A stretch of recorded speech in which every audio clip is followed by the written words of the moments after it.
불안과 염려가 당신의 삶을 흔들고 있지 않나요? 당신은 아마도 여러 가지 이유로 불안과 걱정 속에 살아가고 있을지 모릅니다.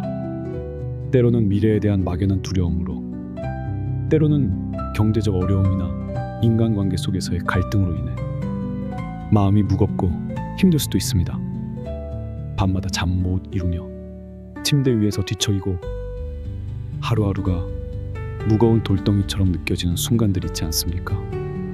당신의 머릿속을 가득 채우고 있는 그 고민들은 혹시 너무 오래되어서 이제는 그 고민이 당신 삶의 일부가 되어버린 것은 아닌지요?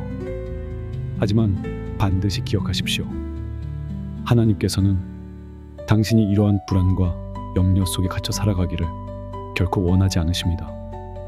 성경은 우리의 불안과 염려에 대해 명확한 가르침을 제공합니다. 빌립보서 4장 6절에서 7절은 이렇게 말씀합니다. 아무것도 염려하지 말고 오직 모든 일에 기도와 간구로 너희 구할 것을 감사함으로 하나님께 아뢰라. 그리하면 모든 지각에 뛰어난 하나님의 평강이 그리스도 예수 안에서 너희 마음과 생각을 지키시리라. 이 구절은 단순한 위로의 말이 아니라 우리 삶에 적용할 수 있는 구체적인 지침입니다. 예수님께서도 마태복음 6장 34절에서 이렇게 가르치셨습니다. 그러므로 내일 일을 위하여 염려하지 말라. 내일 일은 내일이 염려할 것이요 한날의 괴로움은 그날로 족하니라. 이는 미래에 대한 걱정이 오늘을 살아가는데 방해가 된다는 것을 보여줍니다. 우리는 종종 내일의 문제를 오늘로 가져와 현재의 평안을 빼앗기곤 합니다. 이사야 41장 10절에서는 이렇게 약속하십니다. 두려워하지 말라. 내가 너와 함께함이라. 놀라지 말라. 나는 내 하나님이 됨이라. 내가 너를 굳세게 하리라. 참으로 너를 도와주리라. 참으로 나의 의로운 오른손으로 너를 붙들리라. 이 말씀은 우리가 두려움과 불안 속에서도 하나님의 임재와 도움을 신뢰할 수 있음을 상기시켜 줍니다.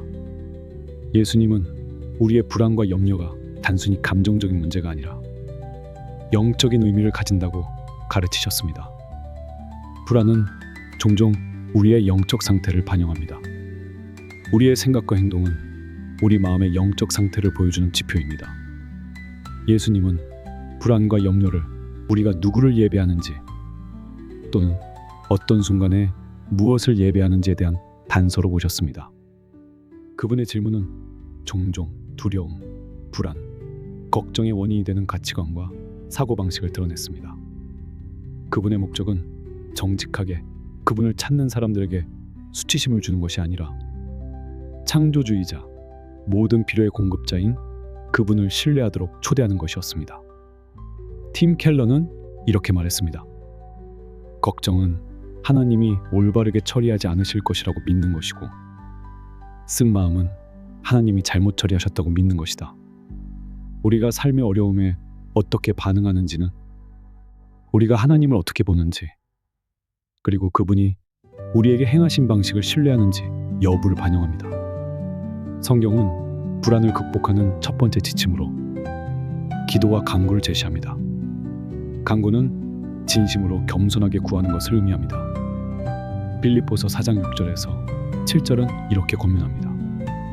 아무것도 염려하지 말고 오직 모든 일에 기도와 간구로 너희 구할 것을 감사함으로 하나님께 아뢰라. 한 여성은 극심한 불안장애로 인해 일상생활조차 제대로 하지 못했습니다.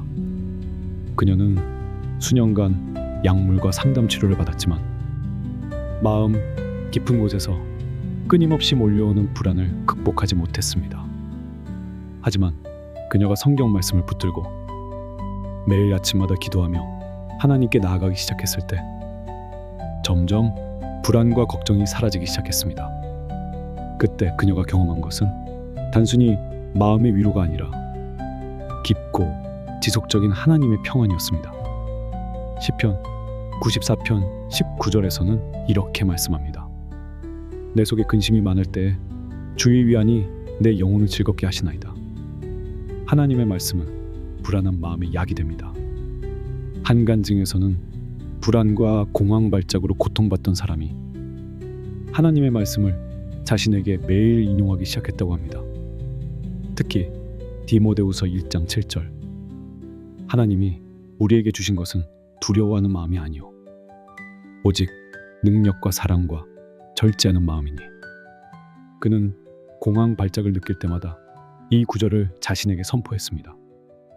성경 말씀을 묵상하는 것은 우리의 생각을 새롭게 하고 불안을 극복하는 데 도움이 됩니다. 빌립보서 4장 8절은 이렇게 권면합니다. 무엇이든지 참되며 무엇이든지 경건하며 무엇이든지 옳으며 무엇이든지 정결하며 무엇이든지 사랑받을 만하며 무엇이든지 칭찬받을 만하며 무슨 덕이 있든지 무슨 기림이 있든지 이것들을 생각하라. 감사는 불안을 극복하는 강력한 도구입니다. 빌립보서 4장 6절에서 감사함으로 하나님께 아뢰라 고 말씀합니다. 감사는 우리의 초점을 문제에서 하나님의 선하심과 신실하심으로 옮깁니다. 스텔라 라몰라는 2020년 개인적인 스트레스와 불안을 겪을 때 빌립보서 4장 6절에서 7절 말씀을 실천했다고 간증합니다. 그녀는 밤에 잠을 이루지 못하고 낮에는 가족과 웃고 놀다가도 스트레스가 생각나면 공황 상태에 빠졌습니다. TV 프로그램을 촬영하거나 앨범의 노래를 녹음하기 전에는 몸이 떨리고 어지럽고 숨이 가빠지는 불안 발작을 겪었습니다. 그러나 그녀가 빌립보서 4장 6절에서 7절 말씀을 실천하기 시작했을 때 하나님의 평안을 경험하기 시작했습니다. 감사함으로 기도할 때 우리의 초점은 문제에서 하나님의 신실하심으로 옮겨집니다. 시편 77편 11절은 이렇게 말씀합니다. 내가 여호와의 행사를 기억하리이다. 참으로 주의 옛 기이한 일을 기억하리이다. 과거에 하나님께서 어떻게 우리를 도우셨는지 기억하는 것은 현재의 불안을 극복하는 데 도움이 됩니다. 한 남성은 사업 실패로 극심한 불안과 우울증을 겪었습니다. 그는 세상에 혼자 남겨진 것처럼 절망했고 아무도 자신을 도와줄 수 없다고 생각했습니다. 하지만 어느 날 성경 속에서 베드로전서 5장 7절 말씀을 접했습니다. 너희 염려를 다 주께 맡기라. 이는 그가 너희를 돌보심이라. 그는 이 말씀에 깊이 감동받았고 그 순간부터 매일 기도로 자신의 문제를 하나님께 맡기기 시작했습니다. 얼마 지나지 않아 그의 마음속에는 불안 대신 새로운 희망과 용기가 자라기 시작했습니다. 하나님은 불안을 완화하기 위한 수단으로 믿는 자들의 공동체를 지정하셨습니다. 신자들은 서로의 짐을 짊어짐으로써 형제 자매를 돕도록 부름받았습니다. 한 간증에서는 불안과 우울증으로 고통받던 사람이 남편, 부모님, 자매들 그리고 친구의 지속적인 기도와 지원을 통해 도움을 받았다고 합니다. 특히 하나님께서는 그의 삶에 기름 부음 받은 하나님의 여인 밀드레드 달튼 자매를 보내셨습니다. 그녀는 나이가 많고 매우 지혜로운 예수 그리스도의 복음 사역자였습니다. 그녀는 그를 가르치고 하나님의 방법을 알려주기 시작했습니다. 불안은 다양한 형태로 나타날 수 있으며 그 원인도 복잡할 수 있습니다. 우리는 모두 같은 방식으로 두려움, 걱정, 불안을 경험하지 않습니다. 다른 신체는 유사한 사고 과정과 경험에도 불구하고 다르게 느낍니다. 성경은 불안에 대한 다양한 관점을 제공합니다. 예수님은 겟세마네 동산에서 십자가에서 하나님의 임재로부터 단절될 가능성에 직면했을 때 영혼의 고뇌를 통해 아버지를 신뢰함으로써 불안에 죄스럽게 행동하지 않는 방법을 보여주셨습니다. 사도 바울도 교회의 안녕에 대해 이야기할 때 사도적 불안을 경험했습니다. 또한 사람의 신경계에 생물학적 문제가 있어 생리적 불안이 발생할 수도 있습니다. 따라서 우리는 불안이 그 기원에 있어 복잡할 수 있음을 인정하고 이 주제를 다룰 때 자비를 보여야 합니다. 놀랍게도 불안은 좋은 것이 될 수도 있습니다. 그것은 우리를 하나님과 그분의 약속으로 다시 이끌 수 있습니다.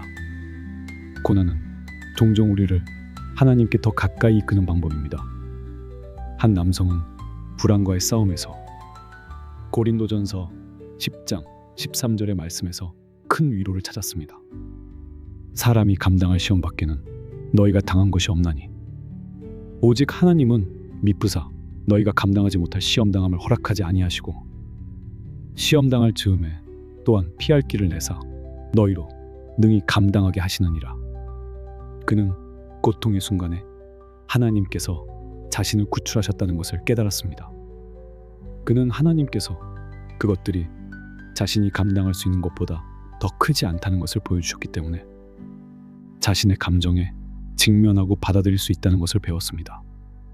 하나님은 그가 그것을 견딜 수 있도록 순간에 힘을 주셨습니다. 그는 하나님, 즉 그분의 말씀에 담긴 약속을 신뢰하기 시작했습니다. 치유 과정이 시작되었고 그의 믿음은 계속 성장했습니다. 로마서 12장 2절에서는 이렇게 권면합니다. 너희는 이 세대를 본받지 말고 오직 마음을 새롭게 함으로 변화를 받아 매일 하나님의 말씀을 읽고 묵상하는 것은 우리의 생각을 새롭게 하고 불안을 극복하는 데 도움이 됩니다. 하루에 한 구절이라도 좋습니다.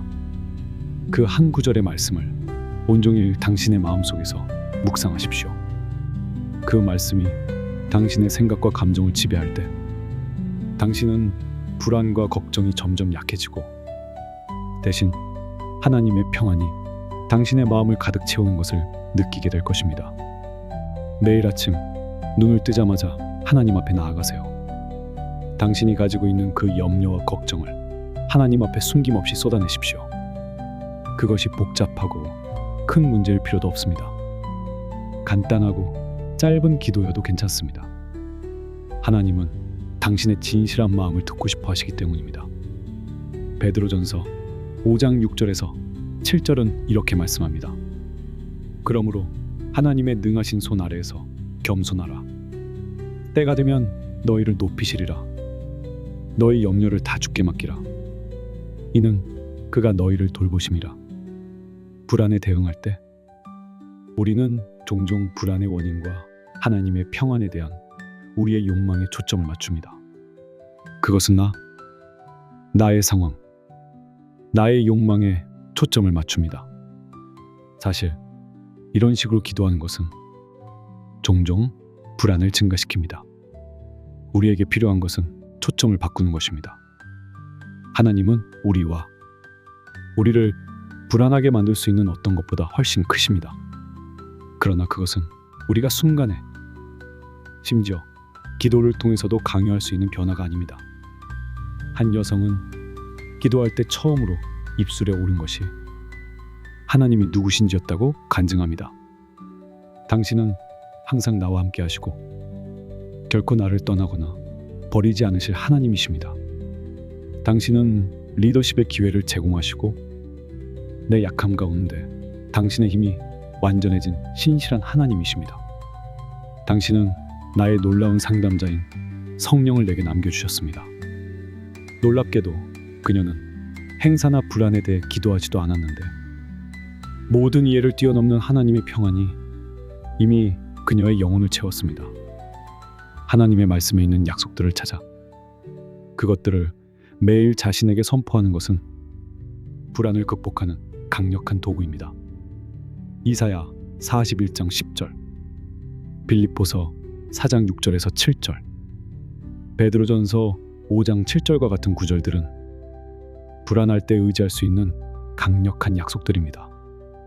한간증에서는 불안과 공황 발작으로 고통받던 사람이 하나님의 약속들을 찾아 그것들을 적어두고 매일 자신에게 인용했다고 합니다. 그는 계속해서 기도하고 하나님의 힘과 도움을 구했습니다. 폭풍의 한가운데서 그는 하나님의 말씀인 성령의 검을 사용하여 악마를 물리쳤습니다.